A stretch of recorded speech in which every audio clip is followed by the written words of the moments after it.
선을 넘는 삶, 선을 넘는 삶이라는 제목으로 말씀을 증거하겠습니다. 오늘 이 말씀을 통해서 우리가 얼마나 하나님께 복을 얻었는지를 좀 살펴보려고 합니다. 자, 먼저 이제 어제 본문에서도 제가 좀 말씀을 드렸지만 시내산 꼭대기가 이제 하나님이 임재하시는 곳이 성전이요, 성막이요, 거룩한 성소가 되는 것이죠. 지금 시내산 꼭대기에 지금 이제 성막이 지금 하나님의 임재가 펼쳐집니다. 그런데 하나님의 임재하시는 모습이 우리가 상식적으로만 생각을 해봐도 너무나 무서운 모습이에요. 자, 16절에 보시면 뭐가 있습니까? 어떤 현상이 동반됩니까? 우레, 천둥이죠, 천둥. 그다음에 번개, 그다음에 빽빽한 구름, 빽빽한 구름. 그리고 또 뭐가 있습니까? 나팔 소리. 나팔 소리가 매우 크며 엄청 큰 나팔 소리가 매우 큰데 19절에 보니까 그게 점점 나팔 소리가 커진다고 이야기를 합니다.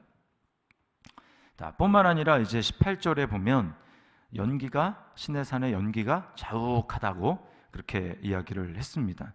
또 뭐가 있습니까? 여호와께서 불 가운데서 거기 강림하심이라. 불, 마치 이제 모세가 출애굽기 3장인가에 보면은 떨기나무 가운데 타지 않는 불, 그걸 봤죠? 아마 그런 불이 온 산에 펄겋게 이제 보이는 것입니다. 그리고 또 뭐가 있습니까? 온 산이 크게, 18절 끝에 보면 온 산이 크게 진동하며 지진, 이 지진 현상까지 같이 동원되고 있습니다. 그러니까 얼마나 무섭습니까?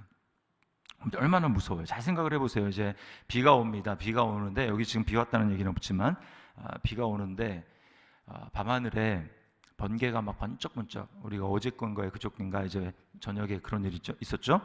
번개가 막 번쩍번쩍 치고, 그리고 그 번개에 동반되는 막 천둥이 막 엄청나게 치고, 그리고 화산이 폭발하는 것 같은 거기에 엄청나게 불이 있고 연기가 나고 지진까지 일어난다. 여러분, 이 동반되는 현상 가운데 얼마나 무섭겠습니까? 그 산에 있는 사람들이.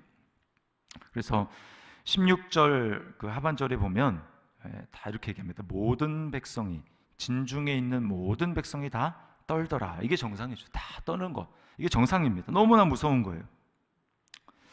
여기서 우리가 두 가지를 알 수 있는데, 그게 뭐냐면 인간이 얼마나 무력한 존재인가라고 하는 것입니다. 대자연의 현상 앞에서 인간의 연약함과 무력함을 느끼게 되죠. 눈에 보이지 않는다, 하나님이 안 보인다라고 생각하면서 쉽게 생각하고 함부로 말하는 사람들이 있죠. 하나님의 존재 자체도 아니고 하나님의 임재에 따르는 그 자연 현상임에도 불구하고 여러분, 이게 얼마나 무섭고 떨리는 것인지 우리 인간의 연약함을 잘 알 수 있습니다. 반면에 또 하나님의 영광과 위엄이, 권세가 얼마나 대단한지도 우리가 알게 됩니다. 자, 예전에 이제 왕국 같은 경우에 왕이 다스리는, 황제가 다스리는 그런 나라에서는 어땠습니까? 황제들이 또 왕이 행차할 때 모든 사람들은 다 엎드렸습니다. 그 얼굴로 그 황제를 직접 보지도 못했어요. 그것이 한 나라 최고의 권세와 위엄이 있는 그런 사람을 대하는 방식입니다. 하고 싶은 얘기가 있어도 그냥 직접 먼저 할 수 없어요. 황제 허락을 받아야 합니다.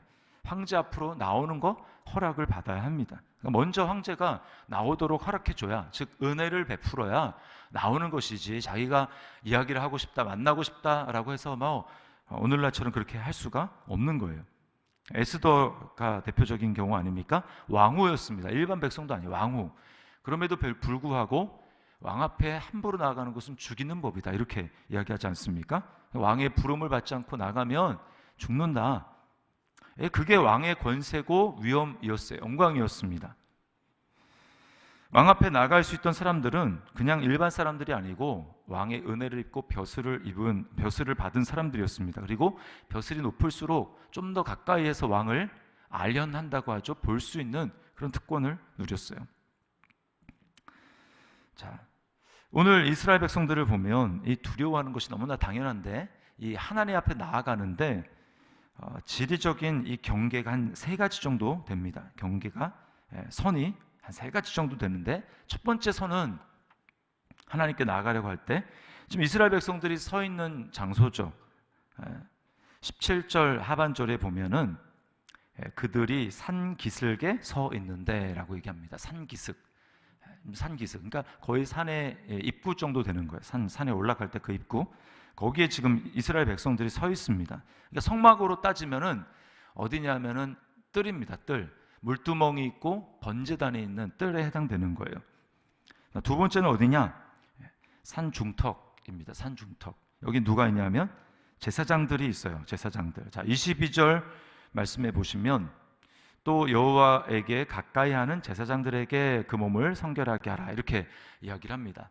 백성들보다는 조금 더 나아갑니다. 좀 근데 이상한 게 사실은 아직 제사장이 세워지지 않았어요. 아론도 아직 대제사장으로 세워지지 않았고 어떤 사람도 제사장으로 세워지지 않았는데, 여기 제사장이라고 표현한 것은 백성과 모세 사이에 중간자 역할을 할 사람들, 뭐 예를 들면 장로들이라든지 이런 사람들을 지칭하는 것입니다.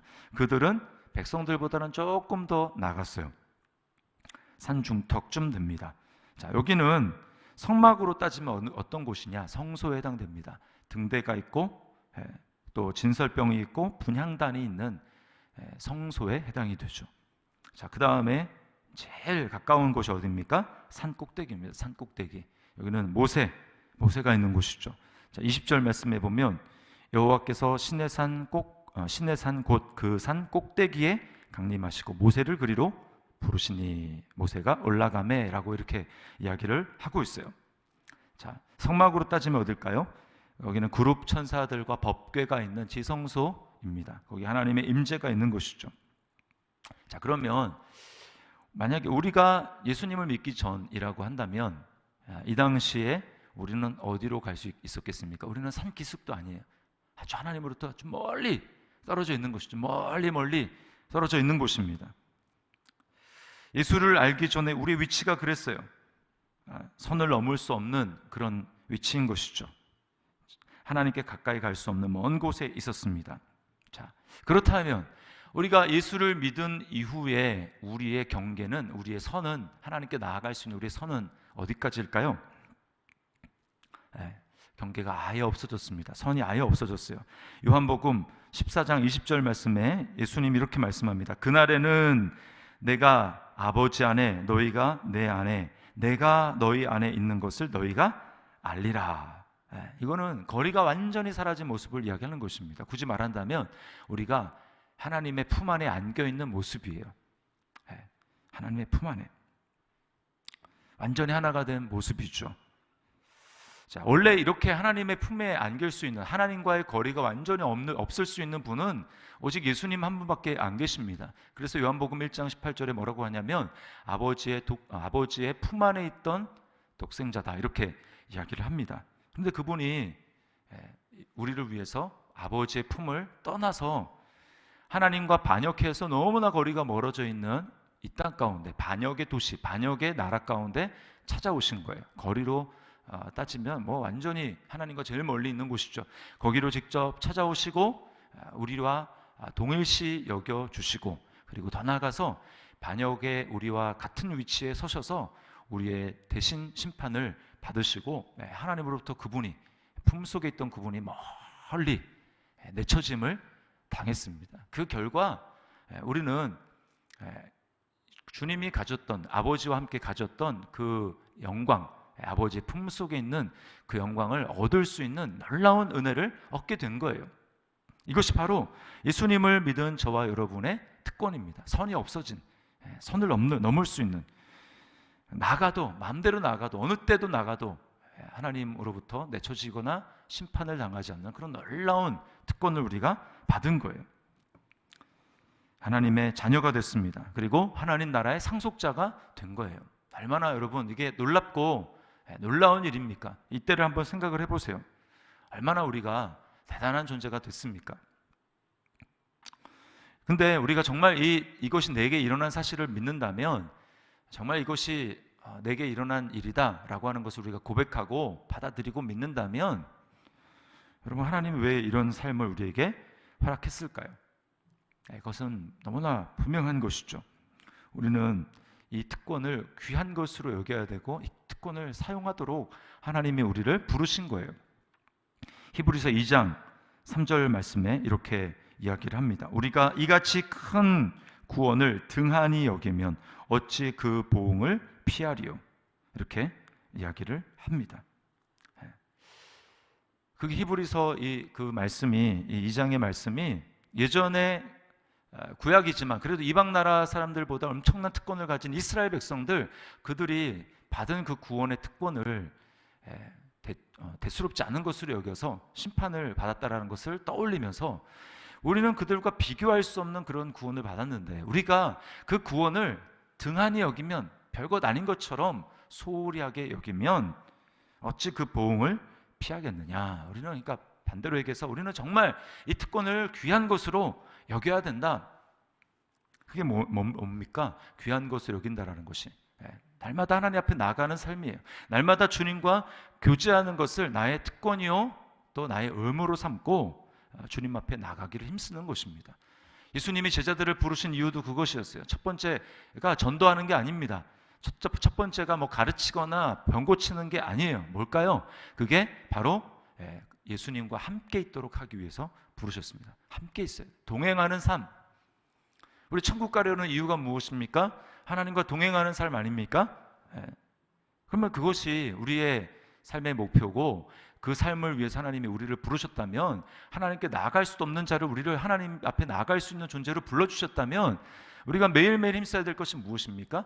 최우선 순위를, 이것을 귀하게 여기고 하나님께 나아가기를 힘쓰는 거예요. 성소 앞에 나아가기를 힘쓰는 삶, 하나님의 임재 가운데 나아가기를 힘쓰는 삶, 기도하기를 애쓰는 삶, 예배의 최우선의 삶을 드리는 삶, 이것보다 더 먼저 된 삶은 없는 것입니다.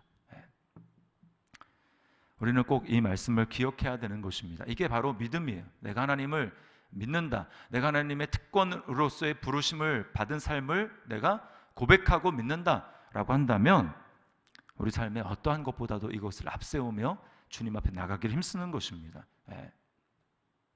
성경에서는 구약에서도 그렇고 신약에 하나님을 의지한다, 하나님을 의뢰한다, 하나님을 신뢰한다 라는 것과 바꾸어 쓸 수 있는 말은 기도한다라는 것입니다. 그러니까 기도하지 않고 나는 하나님을 의지하고 있다, 나는 하나님을 믿는다, 그것은 앞뒤가 맞지 않는 것입니다. 하나님은 그런 삶을 너는 나에게 맡기지 않았다, 너는 나를 의지하지 않고 있다 라고 말씀하는 거예요.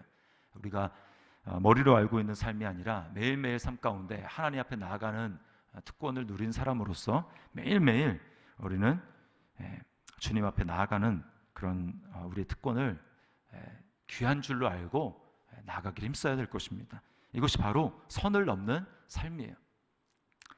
오늘 이 말씀을 기억하면서 그리스도로 말미암아, 그리스도의 심판받으심으로 말미암아 우리가 얻은 이 놀라운 특권, 이것을 기억하면서 날마다 기쁨으로, 감사함으로, 또 기대함을 가지고 하나님 앞에 나아가는 저와 여러분의 삶이 될 수 있기를 주님의 이름으로 축원합니다. 기도하겠습니다. 하나님 아버지, 감사합니다. 오늘 그리스도로 말미암아 우리에게 정말 놀랍고 놀라운 특권을 허락하여 주심을 다시 한번 깨닫습니다.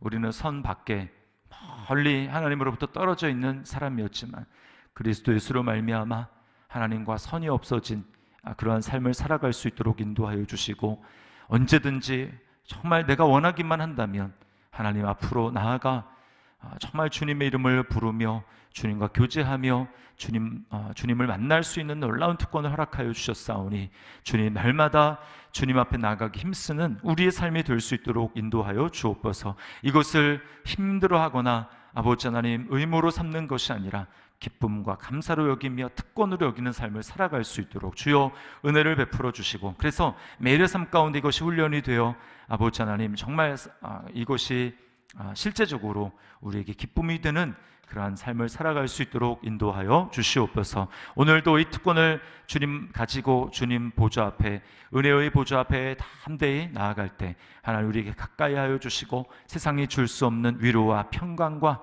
하늘의 소망으로 넘칠 수 있도록 주여 우리를 충만하게 하여 주시옵소서. 감사드리며 예수님의 이름으로 기도드리옵나이다. 아멘.